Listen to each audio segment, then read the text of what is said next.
The first time I saw my own face turned into a joke online, I felt my entire body go cold. It was almost midnight. My room was dark except for the light from my phone screen. I was lying in bed, half asleep, scrolling through random posts when suddenly I saw a video with my name attached to it. At first, I did not even understand what I was looking at. Then I pressed play. My voice had been edited. My expressions had been cut together in the worst possible way. The captions made me look dishonest, arrogant, and fake. Every second of that clip was designed to humiliate me. And the comments were brutal. People were laughing, mocking me, calling me embarrassing. Some people were saying they always knew something was off about me. I just stared at the screen, frozen, while my heart pounded harder and harder in my chest. Then my phone started vibrating. Message after message after message. Is this real? What happened to you? Oh my God, this is everywhere. I sat up slowly, trying to breathe, trying to think, trying to understand how my normal quiet life had exploded in less than an hour. And deep down, even before I admitted it to myself, I already knew who was behind it. Ryan Blake. The same man who smiled at me every day at work. The same man who called me his closest friend in the office. The same man who once told me, "You can trust me with anything." Funny how betrayal never comes from strangers.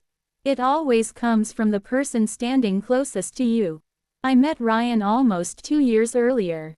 At first, he seemed perfect. Confident, funny, smooth with people. Everyone liked him immediately. Managers loved him because he knew how to talk. Coworkers loved him because he always acted helpful. And honestly, I liked him too. I was quieter than him. More focused. More careful. I stayed out of drama and spent most of my energy trying to build a stable life. I worked hard because I needed the job. My mother depended on me. My future depended on me. Ryan used to say that was what made me different. "You actually care," he once told me during a late shift at the office. I remember laughing and saying, "Shouldn't everyone?" He smiled and shook his head. "No, most people just care about winning." At the time, I thought he was being honest. Now I realize he was describing himself. We became close because we worked together constantly. Long nights, stressful deadlines, shared coffee runs, complaints about management, small jokes during boring meetings. The kind of friendship that slowly feels real. Ryan always acted supportive. If I succeeded at something, he congratulated me loudly in front of everyone. If I was stressed, he listened. If I doubted myself, he encouraged me. Or at least, that is what I believed. Looking back now, I can see the signs were always there. Little things, small moments. The way he repeated my ideas in meetings like they were his own. The way he interrupted me right before I finished speaking. The way he watched people's reactions carefully anytime attention shifted away from him. Ryan loved attention more than anything. He needed it. And the moment someone else started receiving it, something inside him changed. A few weeks before the video destroyed my reputation online, something important happened at work. Our company was preparing for a major client pitch. Everyone was stressed because this project could decide promotions, raises, and future opportunities. Ryan and I worked together on most of it. Or at least that is what people believed. In reality, I handled almost all the research and strategy planning. I stayed awake until 3 in the morning several nights in a row fixing problems and preparing solutions. Ryan mostly focused on presentation style and communication. And honestly, we made a good team. Until the meeting happened. The client asked a difficult question during the presentation. I answered it clearly. The room went quiet for a second. Then Ryan jumped in and repeated my exact point in a smoother voice, adding a few dramatic words at the end. The client smiled immediately. Our manager looked impressed. And Ryan received the credit. I still remember sitting there feeling invisible while everyone praised him for an answer that came directly from my work. Later that evening, I confronted him privately. "You used my idea," I said quietly. Ryan leaned back in his chair and smiled. "We're a team. That was my research. And I improved it," he replied calmly. Something about the way he said it bothered me deeply. But I let it go. That was my mistake. Because people like Ryan survive on silence. The more you ignore their behavior, the more confident they become. A week later, the video appeared online. And suddenly my life became public entertainment. The next morning at work felt like walking into a nightmare. People stopped talking when I passed by. Some stared at me openly. Others avoided eye contact completely. I could feel judgment hanging in the air before anyone even spoke. Then HR called me into a meeting room. Ryan was already sitting there. Perfect clothes, perfect hair, perfect fake expression of concern. I sat across from him feeling sick. My manager folded his hands and said carefully, "We need to discuss the online situation." Online situation. That was the phrase they used for my humiliation. I explained immediately that the video was manipulated. I told them someone edited it intentionally to damage my reputation. Ryan nodded slowly beside me like a supportive friend. Then he sighed softly and said, "She's been under a lot of stress lately." I looked at him in disbelief. He continued speaking calmly. "She hasn't been herself recently. Maybe things just got out of control." I felt like I could not breathe. He was building a story around me right in front of my face. A story where I looked unstable, embarrassing, careless, and he sounded so calm while doing it. That was the scary part. Not anger, not shouting, just calm betrayal. I interrupted him immediately. "That's not true." Ryan looked at me with fake sympathy. "I'm only trying to help." Help. That word almost made me laugh. After the meeting, my work access was temporarily restricted while the company reviewed the situation. Review. Another polite word for suspicion. I sat at my desk staring at the computer screen while my entire career started slipping through my fingers. Then Ryan walked past slowly holding a coffee cup. He leaned closer and whispered, "One bad look online changes everything." Then he walked away smiling. That was the moment I realized this was not random. This was planned, carefully, personally, and Ryan was enjoying every second of it.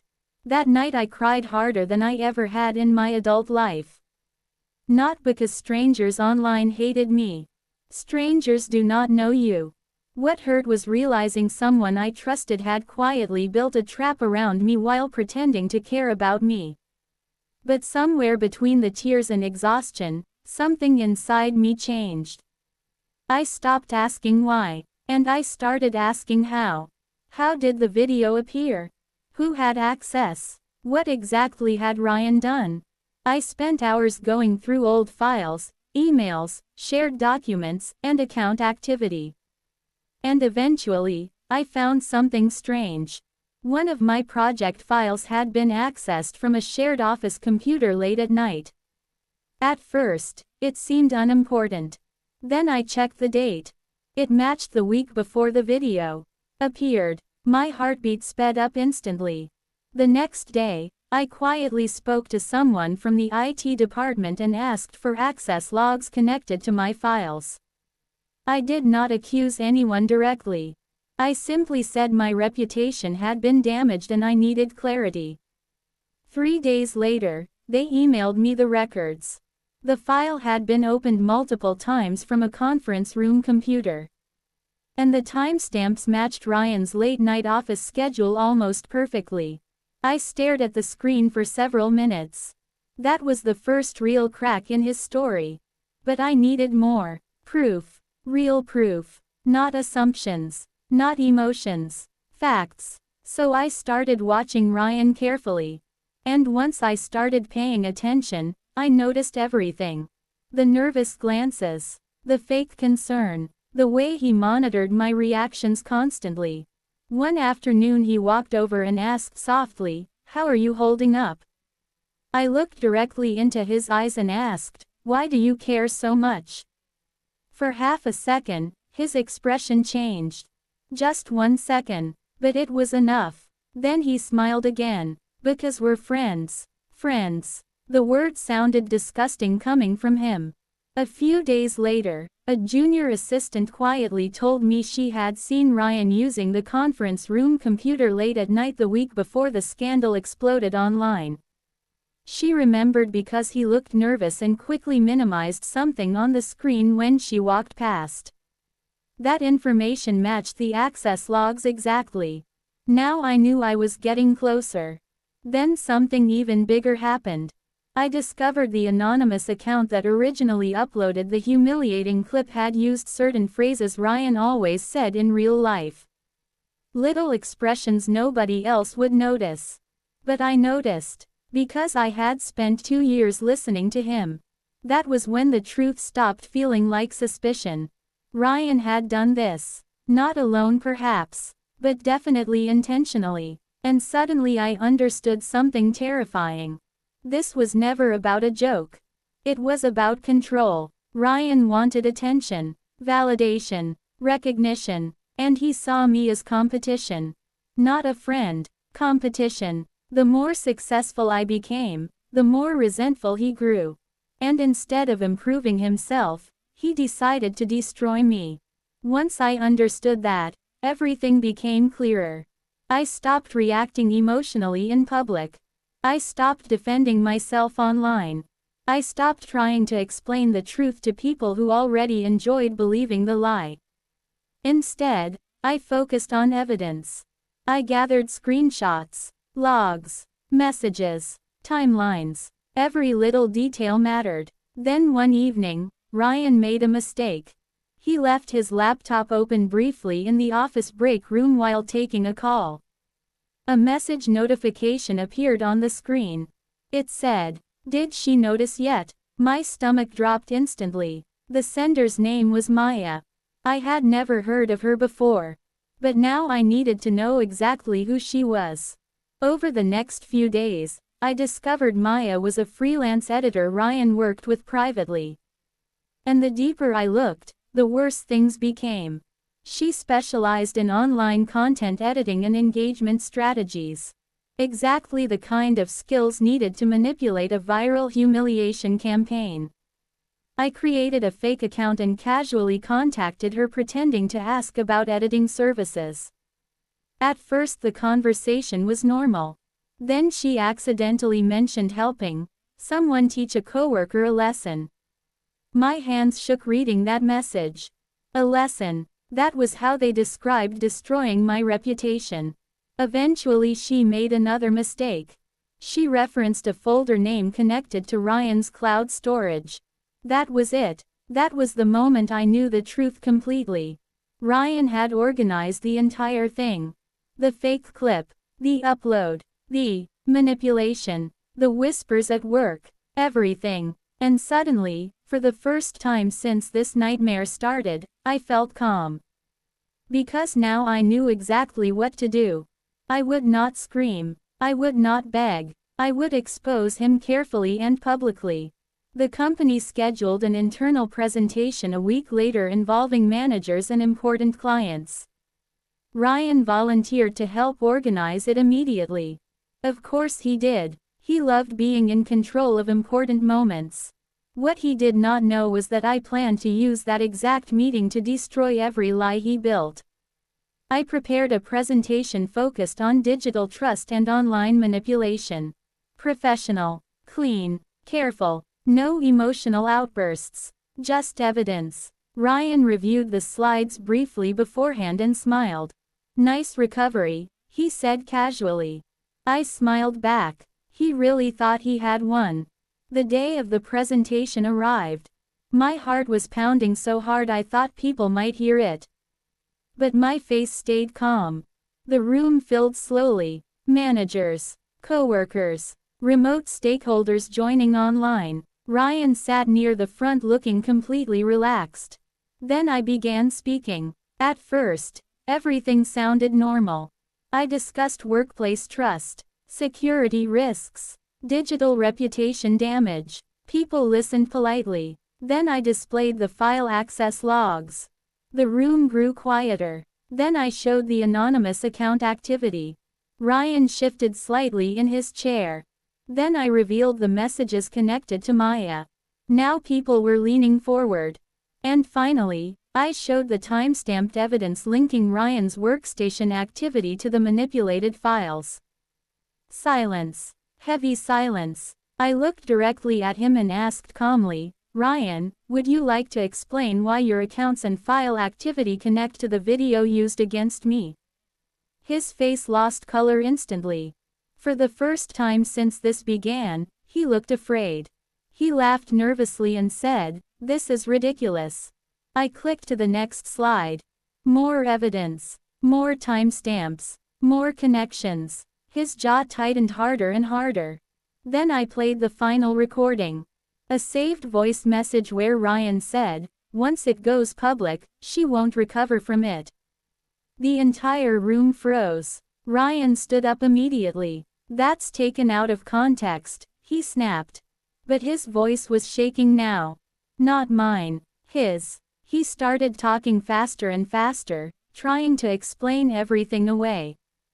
At one point he actually said, "She pushed me into this." I remember staring at him thinking how unbelievable it was that someone could destroy another person's life and still see themselves as the victim. The managers looked horrified. HR demanded access to his devices. Ryan refused. That refusal told everyone everything they needed to know. And suddenly the charming, confident man everyone admired started collapsing right in front of them. No smooth answers. No clever smile. Just panic. He admitted he felt threatened by me. Threatened. Because clients respected my work. Because management noticed my ideas. Because attention was shifting away from him. That was the truth underneath everything. Ego. Pure ego. He could not stand sharing the spotlight. Security eventually escorted him out while the room remained completely silent.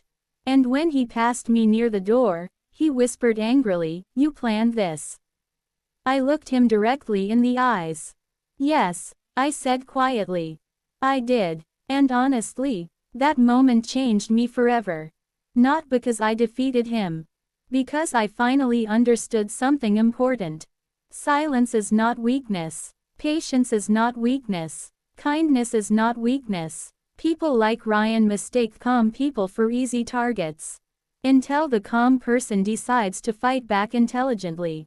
The investigation afterward confirmed everything. Ryan lost his position permanently. The online accounts were traced back. The manipulated content was removed from multiple platforms. And slowly, painfully slowly, the truth replaced the lie. Some people apologized to me afterward. Others avoided me completely because they were embarrassed they believed the worst so quickly. A few pretended they supported me all along. I learned something from that too. Most people do not wait for truth. They wait for popularity. And whichever side looks stronger in the moment becomes the side they choose. But I also learned something about myself. I learned I could survive humiliation without letting it destroy who I was. That mattered more than revenge. Because Ryan wanted me broken. He wanted me ashamed enough to disappear quietly. Instead, I stayed. I kept my job. I rebuilt my reputation. And eventually, people respected me more than before because they saw how I handled the situation. Not with chaos. Not with revenge screaming. With proof. With patience. With control. Months later, someone asked me if I hated Ryan. I thought about it for a long moment before answering. "No," I finally said. "Hate gives people power over you." The truth already destroyed him more effectively than my anger ever could.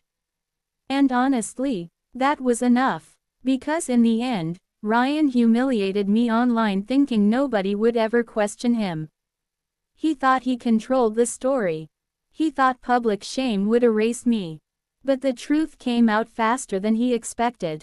And once the truth appeared, everything he built collapsed around him. His fake concern, his fake friendship, his fake image, all of it shattered. And the man who once laughed while my reputation burned became the same man standing speechless while his own lies destroyed him in front of everyone. That is the thing about betrayal. It feels powerful in the beginning. But lies are heavy, and eventually, the person carrying them always collapses first.